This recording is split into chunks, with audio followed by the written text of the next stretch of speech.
J'ai déjà dénoncé les mesures du Ségur pour deux raisons. Je ne vais pas, vous les connaissez aussi bien sinon mieux que moi. D'abord pour leur caractère insuffisant et ensuite pour leur caractère inégalitaire. Et c'est bien le sujet qui nous occupe aujourd'hui. Il y a là quelque part une rupture d'égalité, vous l'avez dit, vous l'avez très bien dit, rupture d'égalité qui porte atteinte finalement à l'unité aussi de la fonction publique et au statut de la fonction publique lui-même. Alors que nous avons besoin justement dans la situation difficile dans laquelle nous sommes et dans laquelle vous êtes, de faire corps, voilà. Je dirais pas de faire front, mais de faire corps ensemble. Et donc, vous voyez, cette manière de faire, elle n'aide pas à cela. Ensuite, je crois qu'il faut reconnaître le travail. Et c'était l'objet des discussions du Ségur. C'était une forme de rattrapage. Encore une fois, il y aurait plus que cela à faire pour rattraper tout le retard qui a été pris ces dernières années. On n'est pas au niveau. Mais pourquoi ce rattrapage ne serait-il pas possible pour l'ensemble des personnels concernés? Ça n'est pas défendable. Et c'est d'autant moins défendable à cause de ce que vous avez très bien expliqué sur le fait que vous êtes dans des services médico-sociaux, mais vous êtes évidemment tous et toutes des agents et agentes de la fonction publique.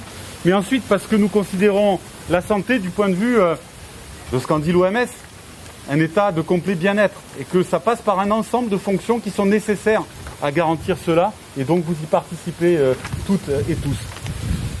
Ce qui m'inquiète, et je vais, rassurez-vous, je ne serai pas long, ce qui m'inquiète, c'est que dans la manière dont les choses sont faites, ça ne montre pas une intention d'en finir avec les politiques, je suis désolé, je tourne le dos derrière, avec les politiques de compression dont l'hôpital public est victime depuis des années maintenant. Donc moi, c'est une bataille, vous le savez, que j'ai menée à vos côtés.